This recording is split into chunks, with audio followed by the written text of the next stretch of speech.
आज बाबा ने दोनों बातें कही। पहला तो बाबा से प्यार, फिर सर्व आत्माओं से भी प्यार, है ना। तो आज बाबा की एक अव्यक्त मुरली हम सुनेंगे जो इसी विषय में है।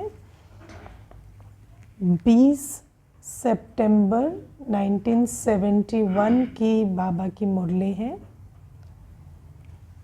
रूहानी स्नेही बनो, टाइटल है मुरली का, रूहानी स्नेही बनो। अब बाबा पूछ रहे हैं, व्यक्त से अव्यक्त होने में कितना समय लगता है? तो अपना अपना आंसर पूछ लो। व्यक्त से अव्यक्त, व्यक्त भाव पर तो पूरी क्लास कराई है। तो व्यक्त से अव्यक्त में स्थित होने में कितना समय लगता है? दूसरा प्रश्न, आप किसको अज्ञानी से ज्ञानी कितने समय में बना सकते हो? अब कोई पूछ ना, बच्चे क्या कई प्रकार के प्रश्न, नहीं, अज्ञानी से ज्ञानी कितने समय में बना सकते हो? फिर पूछते हैं बाबा, अभी की स्टेज प्रमाण कितने समय में बना सकते हो? वर्तमान जो स्टेज है उस आधार से कितने समय में अज्ञानी को ज्ञानी बना सकते हैं? अब बाबा कहते हैं, अपने लिए क्या समझते हो, कितने समय में बना सकते हो? मैं इंडिविजुअली किसी को ज्ञान सुनाकर अज्ञानी से ज्ञानी कितने समय में बना सकता हूँ? अब बाबा देखो, बाबा हर एक थॉट बच्चों की पढ़ पढ़ के उत्तर भी दे रहे हैं ना। बाबा कहते हैं, बनने वाले की बात दूसरी रही, क्योंकि बच्चे सीधा कहाँ चले जाते हैं, अब उसका ड्रामा होगा तो वो बनेगा।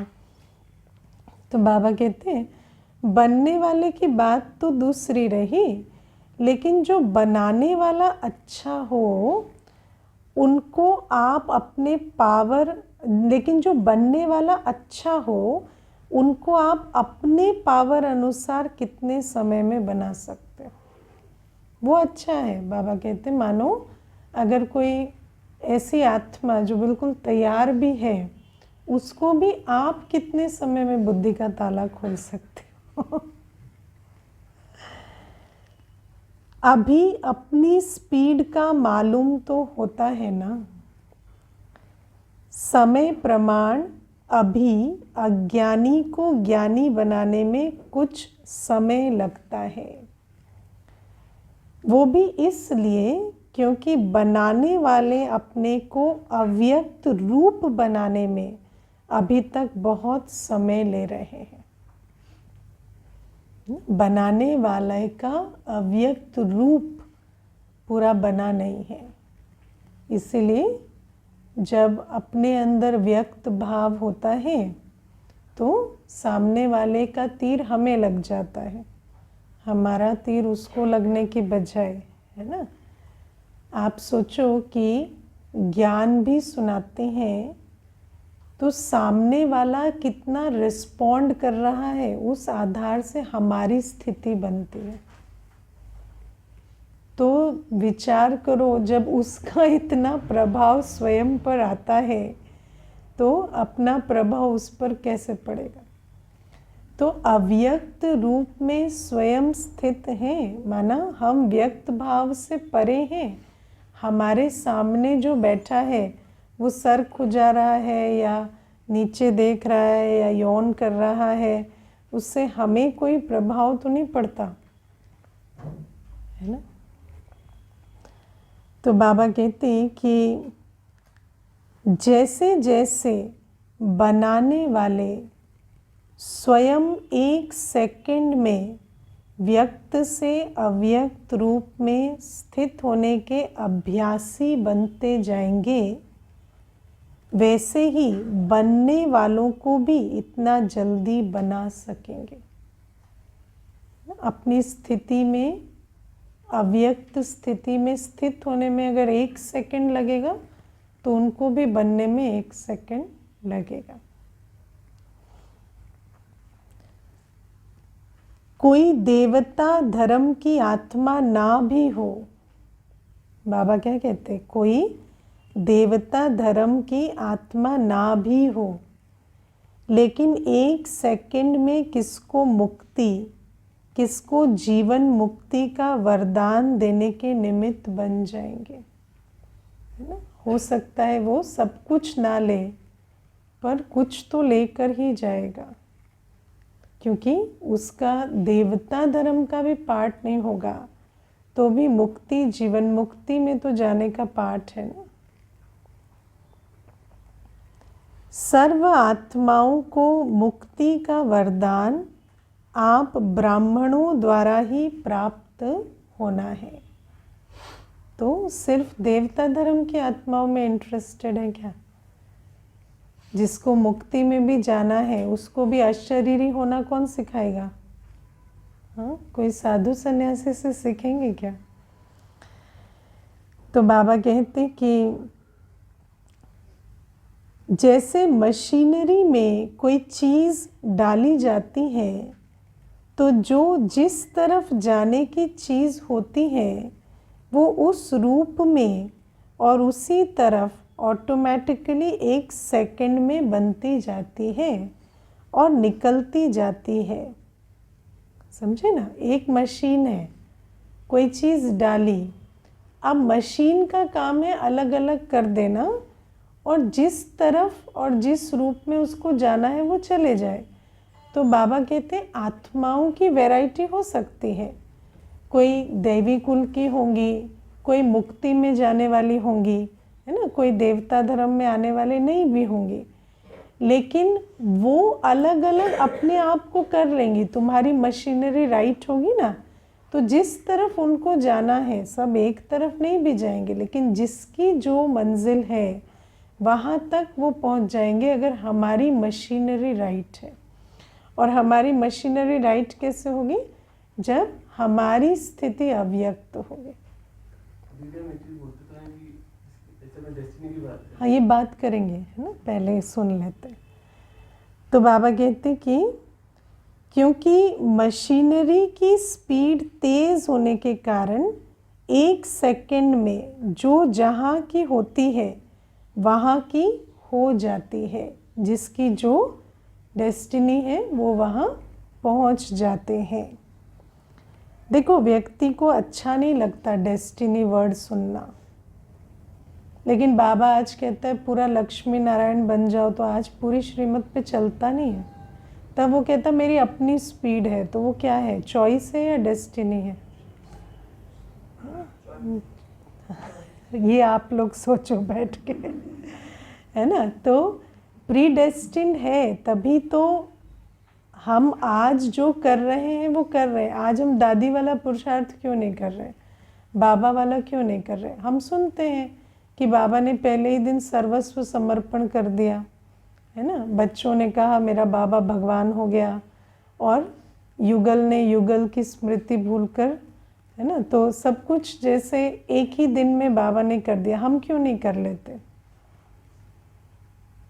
ठीक है ना। तो डेस्टिनी तो है ही है ना, तभी तो हर एक को संकल्प अलग इमर्ज होते हैं, है ना। हर एक को समझ में भी उतना ही आता है, हर एक को उत्कंठा भी उतनी ही होती है।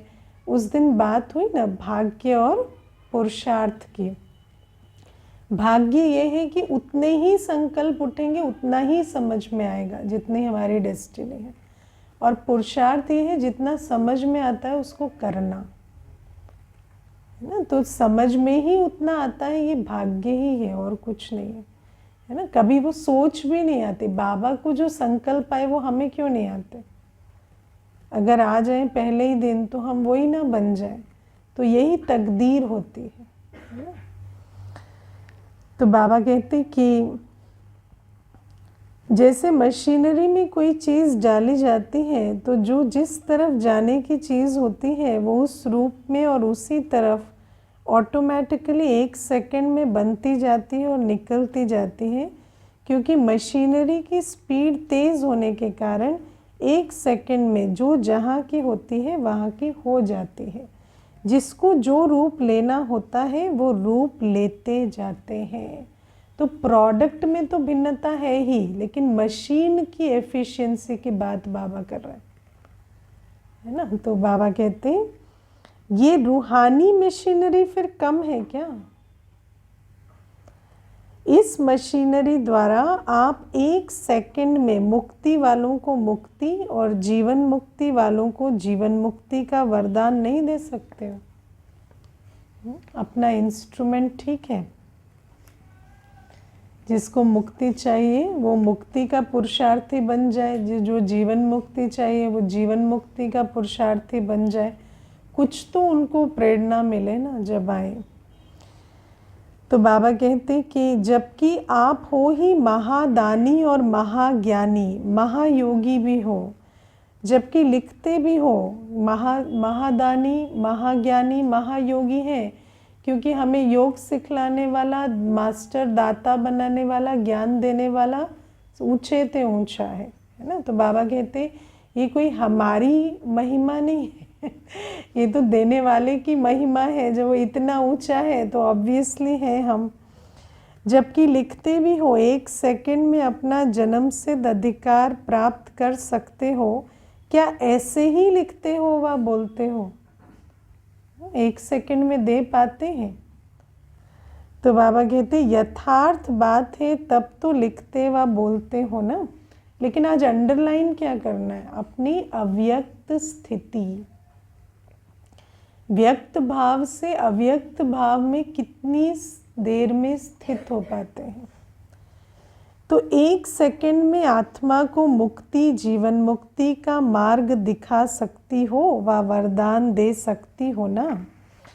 वरदान को प्राप्त करवाना, अपने को वरदान द्वारा भरपूर बनाना वो दूसरी बात है, लेकिन आप तो वरदान दे सकती हो ना।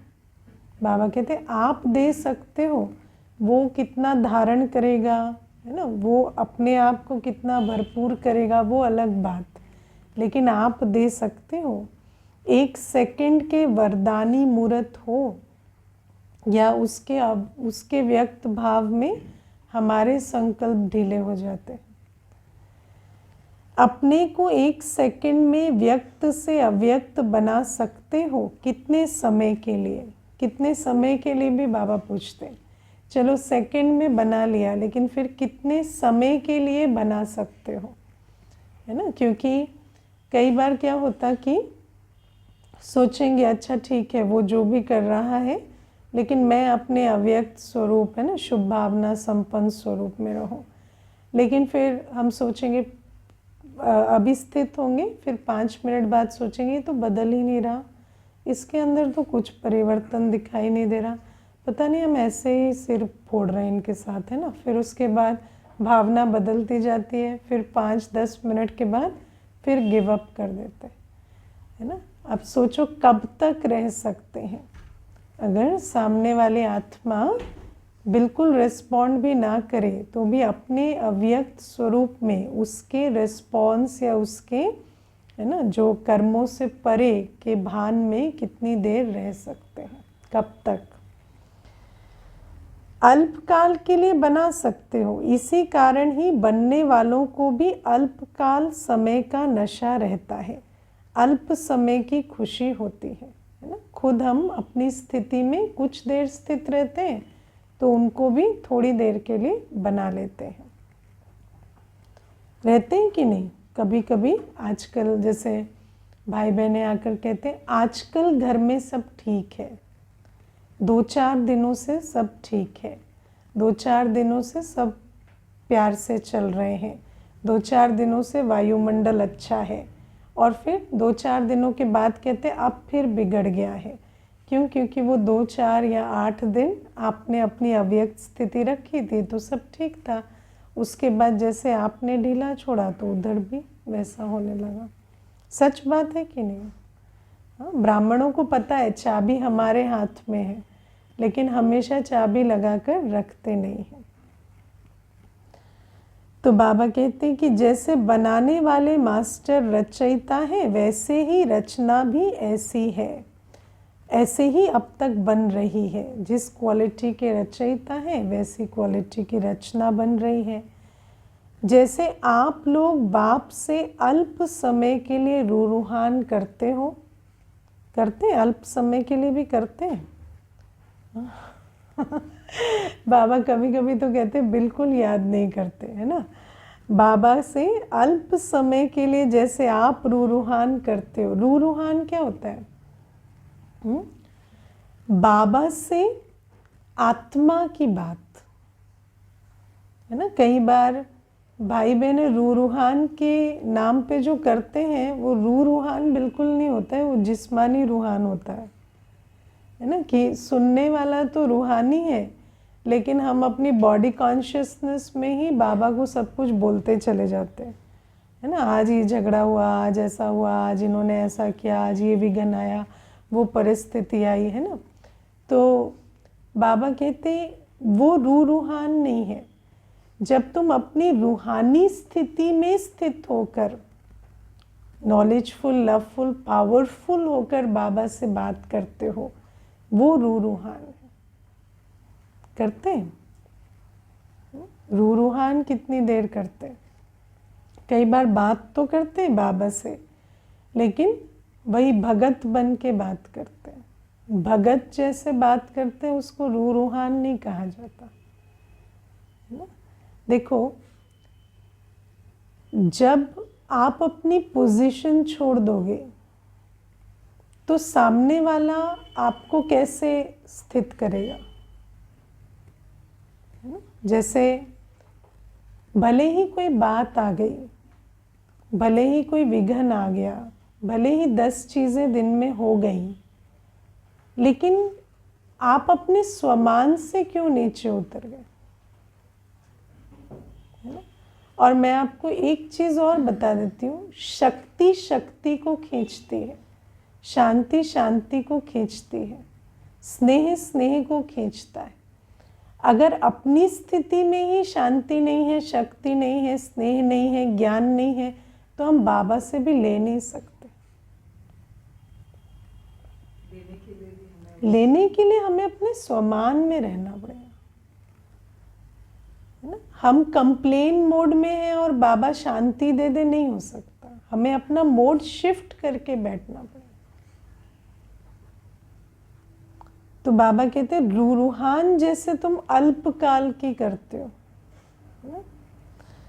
तो बाबा कहते हैं कि आप कभी नहीं भूलो। देखो, जैसे लौकिक में भी माता पिता होते हैं, चाहे बच्चा कितना भी बड़ा हो जाए, चाहे बच्चा कितना भी कमाने लगे, धनवान हो जाए, माता पिता के पास जब बच्चा आता है तो माता पिता जानते हैं मुझे इसे देना है और इसे लेना है। अपनी स्थिति, अपना स्वमान तो कभी नहीं भूलते ना। भूल जाते हैं क्या? तो जब हम लौकिक में अपनी पहचान को सरकमस्टेंस अनुसार नहीं भूलते, सामने वाला बच्चा अगर धनवान भी हो गया तो माँ बाप मंगता थोड़ी बन जाते हैं। वो तो फिर भी बच्चे को कहते हैं ना, कुछ चाहिए तो लेना, वैसे तो तेरे पास सब कुछ है, लेकिन फिर भी कुछ चाहिए होगा तो मांगना। तो वो कहेगा नहीं, आपको कुछ चाहिए होगा तो बोलना। तो बोले नहीं, हमारे पास क्या चाहिए, हमारे पास सब कुछ है ना। तो बाबा कहते हैं अपनी सीट को कभी नहीं छोड़ना। बाबा ने हमें इतना ज्ञान दिया, इतनी समझ दी, इतनी शक्ति दी। हम कौन है, किसके हैं, हमारी अवस्था क्या है, उसमें स्थित किया। कोई विघ्न भी आ गई, कोई बात भी, आपको बाबा से मदद भी चाहिए, तो भी आप अपने स्वमान में स्थित होकर बाबा से मदद लेंगे। या जो बाबा ने दिया उसको तो फेंक देंगे साइड में और उसके बाद खाली होके बैठ जाएंगे और बोलेंगे बाबा मदद करो। ऐसे नहीं होता। इसीलिए बाबा कहते हैं आज की रूहान करते हो। बाबा कहते हैं जैसे आप लोग बाप से अल्प समय के लिए रूहान करते हो। आज विचार करना, हम रूहान कितनी करते,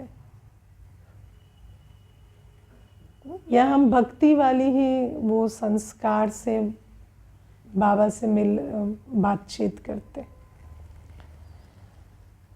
मिलन का, मगन का, है ना, अल्पकाल समय के लिए रूहान का भी मिलन का, मगन का, गुणों का, स्वरूप का अनुभव करते हो। अपने मिलन में स्थित होना, रूहान करना अलग है, मिलन मनाना अलग है ना। रूहान में बातचीत होती है, मिलन माना बाबा के साथ बैठना, बाप और मैं संग बैठे। मगन माना बाबा के याद में मगन, लव में मगन।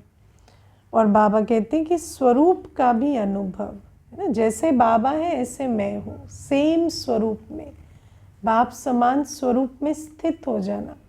अपने सारे देह के भान, देह के जितने भी जो इस दुनिया में अपने स्वरूप की जो सेल्फ इमेज है, उसमें जितनी भी डिविएशंस आ गई हैं, उसको छोड़ के बाप समान स्वरूप में स्थित हो जाना।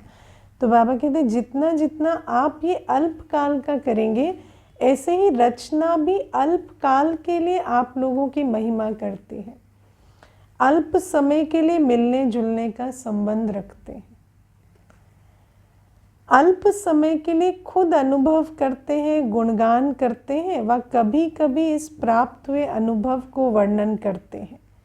तो इसका कारण कौन है? तो बाबा कहते हैं मीटिंग में अनेक कारण को मिटाने का प्रोग्राम बनाया।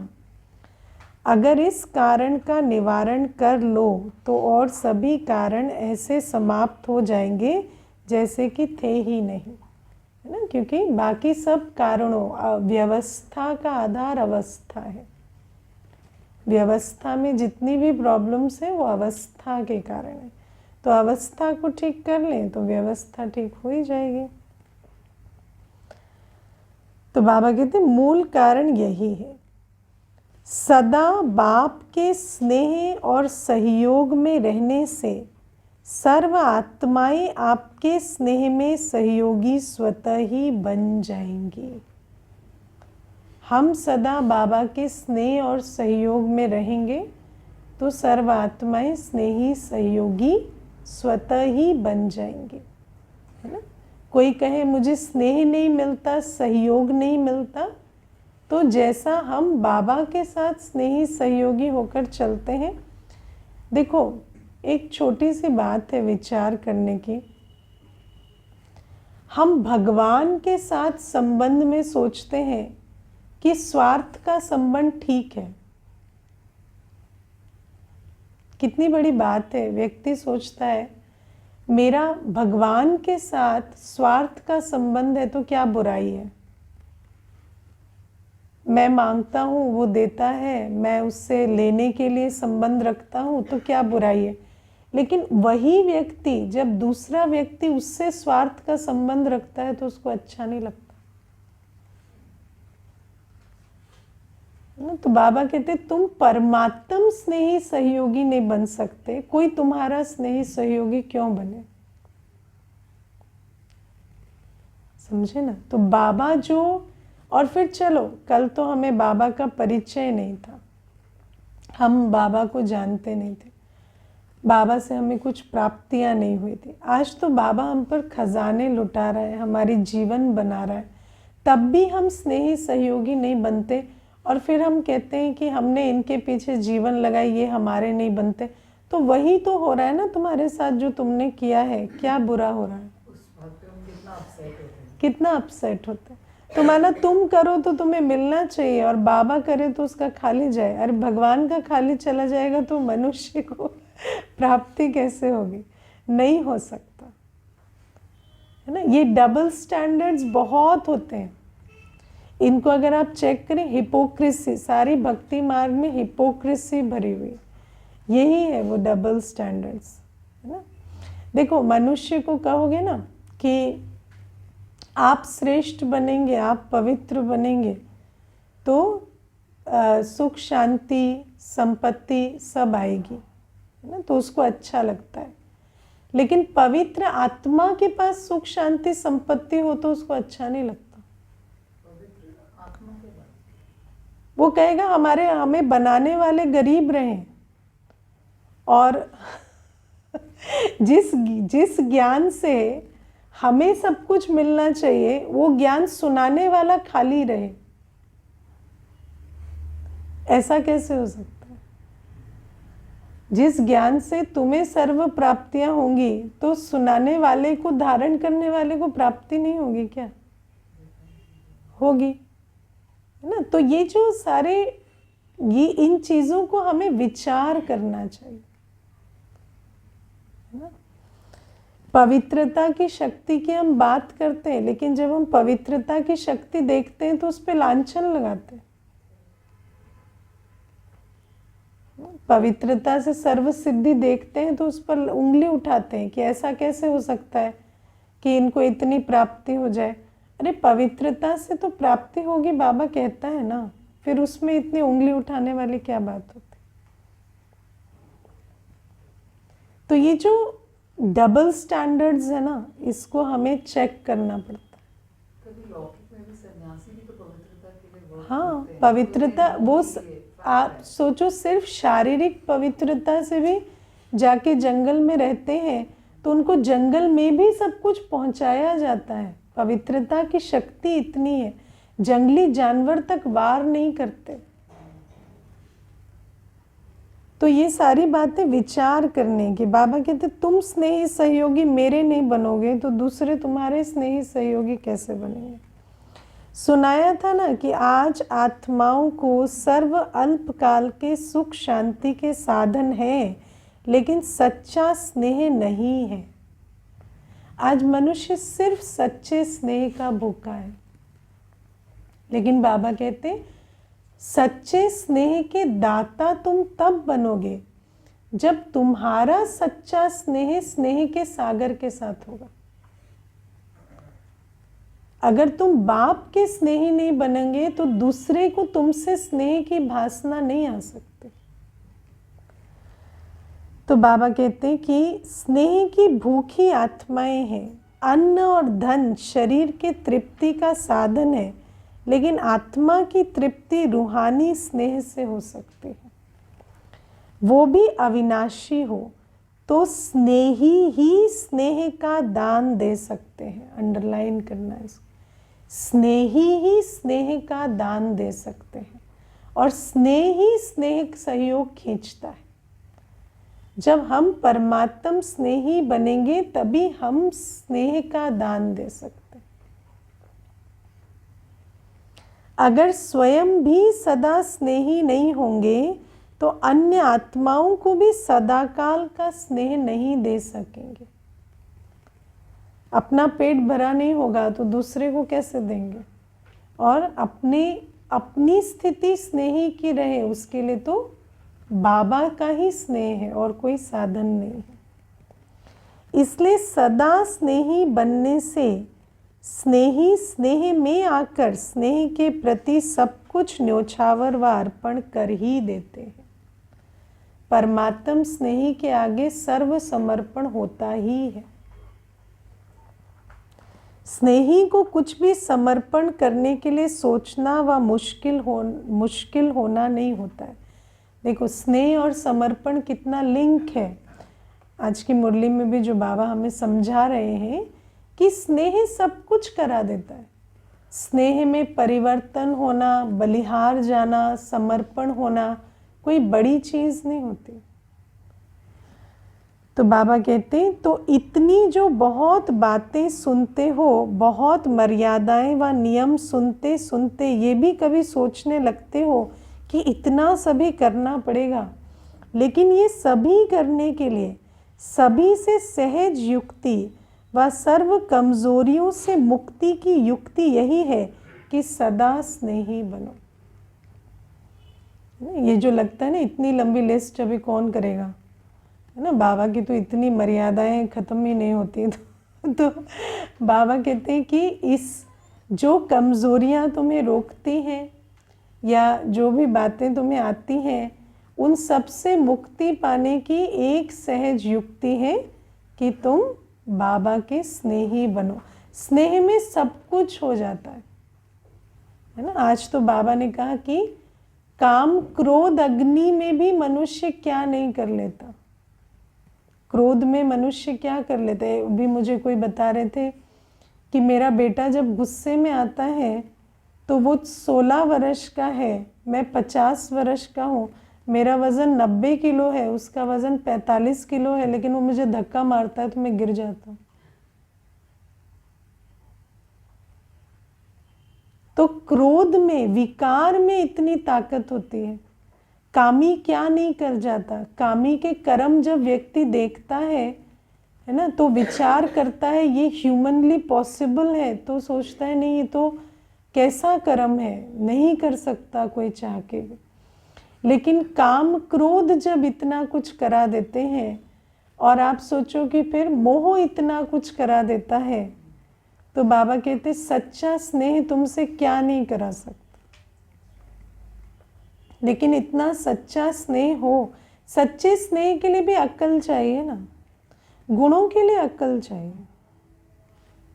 अवगुणों के लिए जैसे हार्मोन्स चाहिए, गुणों के लिए अक्ल चाहिए।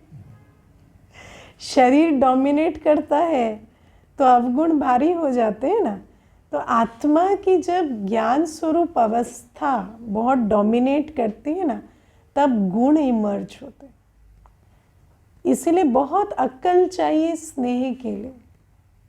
ये जो स्नेह है ना, ये ज्ञान का प्रोडक्ट है। ये ब्लाइंड, वो लव इज ब्लाइंड वाला नहीं है, ये ओपन आइड लव है।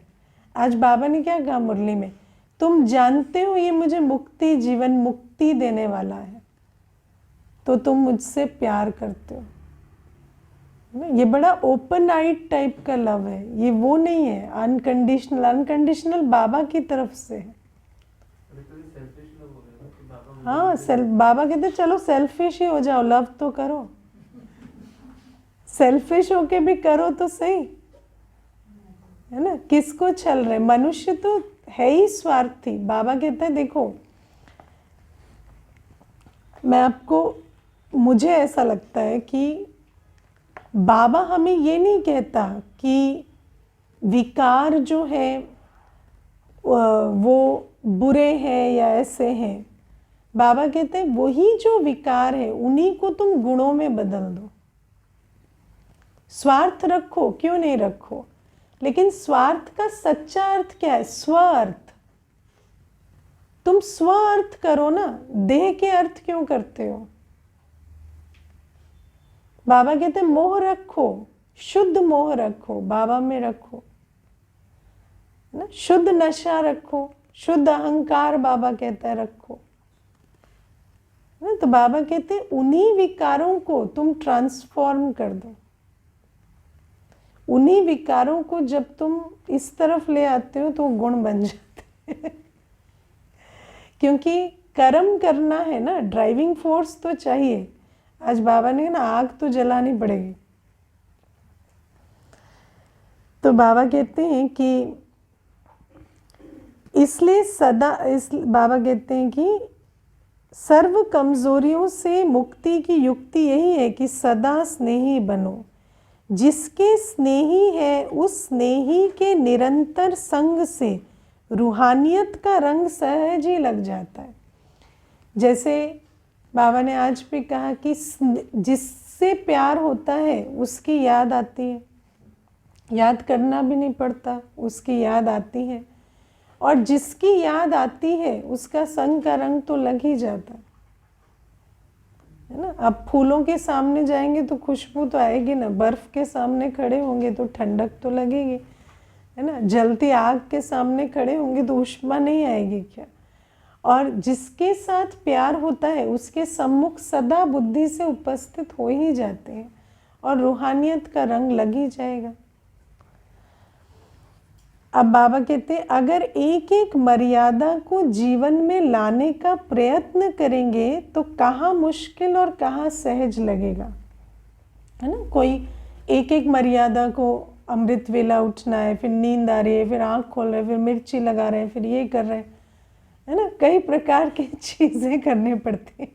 एक एक में बहुत मेहनत, जहाँ मोहब्बत नहीं वहाँ बहुत मेहनत है। कितनी मेहनत करेंगे, मेहनत का तो वैसे भी संस्कार नहीं। तो बाबा कहते कहाँ मुश्किल कहाँ सहज लगेगा, और इसी प्रैक्टिस में व इसी कमज़ोरी को भरने में ही समय बीत जाएगा। लेकिन अब 1 सेकंड में मर्यादा पुरुषोत्तम बनो। 1 सेकंड में कैसे बनेंगे? शॉर्टकट, रूहानी स्नेह। कैसे बनेंगे? सिर्फ सदा स्नेही बनने से। और सदा स्नेही के लिए अक्ल चाहिए, इसको नहीं भूलना। सदा स्नेही is not an emotional subject. सदा स्नेही विजडम की बात है। ऐसे बाबा को पकड़ के रखना है, ये अक्ल होनी चाहिए। हाँ, नहीं, ज्ञान से जो अक्ल ज्ञान से ही आती है। कहते हैं ना, बादाम खाने से अक्ल नहीं आती, धोखा खाने से आती है। धोखा खाने से नहीं आती, ज्ञान से आती है। ठीक है, तो अक्ल जो है वो होगी ना, तो कहेंगे इस बाबा का सदा बन के रहना। बाप का सदैव स्नेही बनने से, बाप द्वारा सदा सहयोग प्राप्त होने से मुश्किल बात सहज हो जाती है ना। वैसे भी जब आपका पर्पस क्लियर होता है ना, देखो डिस्ट्रैक्शन आपको तब खींचता है, जैसे कई बार वो एग्जाम्पल देती हूँ ना, आप शॉपिंग मॉल में गए। शॉपिंग मॉल में ना ऐसे बहुत लोग होते हैं जो छोटे छोटे पैकेट में कुछ बेच रहे होते हैं, है ना। तो वो किसको पकड़ते हैं? जिसका टारगेट नहीं है, जो घूमने आया है ना। जो खरीदने आया है वो गया, खरीदा, चलाया, उसको पूछते भी नहीं। लेकिन जिसकी नज़र इधर उधर भटक रही होती है ना, कि ये कुछ ढूंढ रहे हैं, कुछ इनको क्लैरिटी नहीं है, तो वो वहाँ पर अपना डेमो देके उसको लुभा लेते हैं और फिर वो खरीद के ही जाता है। तो बाबा कहते हैं इसीलिए जिस आत्मा को मुझे बाप का बनकर रहना है, मुझे इस संगम युग में शरीर छूटने तक बाबा से पूरा वर्षा लेके जाना है, ये पता है ना, उनको माया और तंग नहीं कर पाते। जो सदा स्नेही होंगे उनकी स्मृति में भी सदा स्नेह ही रहता है, और उनकी सूरत से सदा स्नेही की मूरत प्रत्यक्ष दिखाई देती है। जैसे लौकिक रीति से भी अगर कोई आत्मा किस आत्मा के स्नेह में रहती है, तो फौरन ही देखने वाले अनुभव करते हैं कि ये आत्मा किसके स्नेह में खोई हुई है ना। देखो, एक मुझे याद है, एक बहन कहती थी कि मेरा जो एक कज़न है, तो हम लोगों ने बचपन से उसमें सिर्फ बुराई देखी है, मतलब वो हर गलत काम में वो रहा।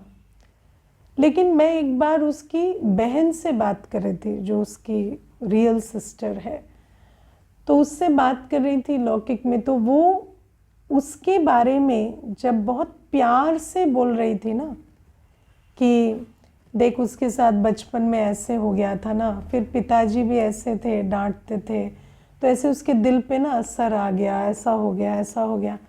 तो कहती पता नहीं, उसका प्यार देख के मुझे भी उस कज़न के प्रति प्यार आ गया, जो प्यार वैसे नहीं था। तो आप सोचो कि एक का स्नेह दूसरे को स्नेही बना देता है। आपके अंदर अगर बाबा के लिए स्नेह है ना, तो स्नेह दूसरे को बाप स्नेही बनाता है। तो बाबा कहते हैं कि जैसे लौकिक में भी प्रत्यक्ष हो जाता है कि आत्मा किसके स्नेह में खोई हुई है, तो क्या रूहानी स्नेह में खोई हुई आत्माओं की सूरत स्नेही मूरत को प्रत्यक्ष नहीं करेंगी? उनके दिल का लगाव सदैव उस स्नेही से लगा हुआ रहता है। तो एक ही तरफ लगाव होने से अनेक तरफ का लगाव भी सहज ही समाप्त हो जाता है। नष्टो मोहा की भी जो फाइनल स्टेज है, वो भी इजीली आ जाती। व्यक्ति कहते हैं ना, नष्टो मोहा कैसे हो, दुख देने वालों की याद कैसे छूटे। एक बाबा को दिल में बिठाओ, बाकी सब खत्म हो जाएगा। वैसे भी देखो, कोई अच्छी भारी चीज़ मिल जाए, असली चीज़, तो नकली से दिल वैसे ही उठ जाता है ना। वैसे तो बचपन में देखो कई हल्की चीज़ें भी खाते थे या जैसे भी रहते थे, लेकिन अब अच्छा खाने पीने लगे, अच्छा पहनने लगे, तो कोई कहता बचपन में तुम ये पसंद करते थे, तो कहेंगे हाँ बचपन में करते थे, तब ऑप्शन नहीं था, अभी तो यही पसंद करते। तो बाबा कहते हैं कि और तो क्या, लेकिन अपने आप का लगाव अर्थात दे अभिमान, अपने आप की स्मृति से भी सदैव स्नेही खोया हुआ रहता है। उसको अपने दे अभिमान के भी और सुध बुध नहीं रहते। तो सहज युक्ति व विधि जब हो सकती है, तो क्यों नहीं सहज युक्ति विधि से अपनी स्टेज की स्पीड में वृद्धि लाते हो। हाँ, क्यों इतना पत्थर तोड़ रहे हो। बाबा कहते सिर्फ प्यार ही तो करना है। लेकिन मैं आपको एक चीज़ बताऊं, हमारी प्रॉब्लम बाबा से प्यार ना करना नहीं है, हमारी प्रॉब्लम कैपेसिटी टू लव है। हम लोग इतना 63 जन्मों में धोखा खाए होते हैं ना, कि हमारी कैपेसिटी टू लव खत्म हो जाती है। वो भी प्योरिटी से आती। जितना जितना हम बाबा की श्रीमत पर चलते हैं, पवित्र बनते हैं ना, तो वो जो अंदर की जो कैपेसिटी टू लव खत्म हो गई, आत्मिक प्रेम में आत्मिक शक्ति है ना, वो आत्मिक शक्ति खत्म हो गई है। उसको भी रीइन्वोक करने के लिए प्योरिटी चाहिए, है ना। वो भी संस्कार है जो इमर्ज करना पड़ता है।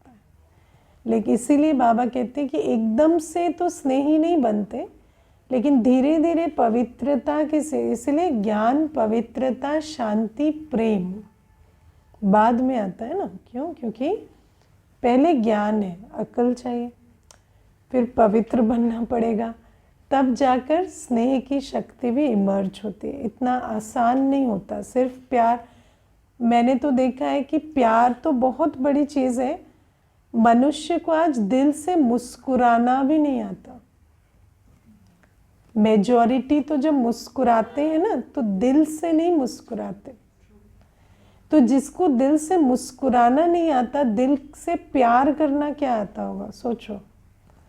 तो ये आत्मा की डिप्लीशन की बात है। ये सिर्फ चॉइस की भी बात नहीं है, ये भी फिर है ना। तो बाबा कहते हैं कि Purity is physical aspect and mental aspect. सब कुछ And प्योरिटी, श्रीमत से प्योरिटी आती है। हर चीज़ जो बाबा कहता है वो पवित्र बनाने के लिए है। पतित पावन की श्रीमत हमें पवित्र बनाते हैं। सिंपल सी बात। हम कभी नहीं जान सकते कि बाबा की किस श्रीमत से हम किस प्रकार से पवित्र बनते हैं। बाबा की हर श्रीमत हमें पवित्र बनाते हैं, हमें सिर्फ श्रीमत पर चलना होता है। तो बाबा कहते हैं कि तो सहज युक्ति व विधि जब हो सकती है, तो क्यों नहीं सहज युक्ति विधि से अपनी स्टेज की स्पीड में वृद्धि लाते हो। सदा स्नेही, एक सर्वशक्तिवान के स्नेही होने के कारण सर्व आत्माओं के स्नेही स्वतः ही बन जाते हैं। इस राज को जानने से राजयुक्त, योगयुक्त व दिव्य गुणों से युक्तियुक्त बनने के कारण राजयुक्त आत्मा सर्व आत्माओं को अपने आप से सहज ही राजी कर लेती है। जब राजयुक्त नहीं होते हो, तब कोई को राजी नहीं कर सकते हो। इस राज का लाभ नहीं लिया है तो दूसरे को राजी नहीं कर सकते। अगर उसकी सूरत व साज द्वारा उसके मन के राज को जान जाते हैं, तो सहज ही उसको राजी कर सकते। लेकिन उसके लिए चाहिए स्नेह। माँ बच्चे को कैसे समझती है, दूसरा तो नहीं समझता। राज को जानने के लिए चाहिए स्नेह। मोह वाला इतना समझ लेता है, तो सच्चा स्नेही क्यों नहीं समझ सकता। लेकिन कहाँ कहाँ सूरत को देखते, साज को सुनते, साज माना वो जो बोल रहा है उसको सुन रहे हैं, सूरत को देख रहे हैं, उनके मन के राज को नहीं जानने के कारण अन्य को अभी भी नाराज करते हो व स्वयं नाराज होते हो। व्यक्त भाव में आ जाते हैं ना, ऐसा कह रहा है, ऐसा लग रहा है, एक्सप्रेशन ऐसे नहीं, राज को जानो, दिल में क्या है। सदा स्नेही के राज को जान राजयुक्त बनो। अच्छा, भविष्य में विश्व के मालिक बनना है ये तो पता है ना, मगर अभी क्या हो, अभी विश्व के मालिक हो व सेवाधारी हो। क्या है, सेवाधारी बन रहे, मालिक अभी बन गए, अभी मालिक बनेंगे तो भविष्य में कैसे बनेंगे। अच्छा, ओम शांति।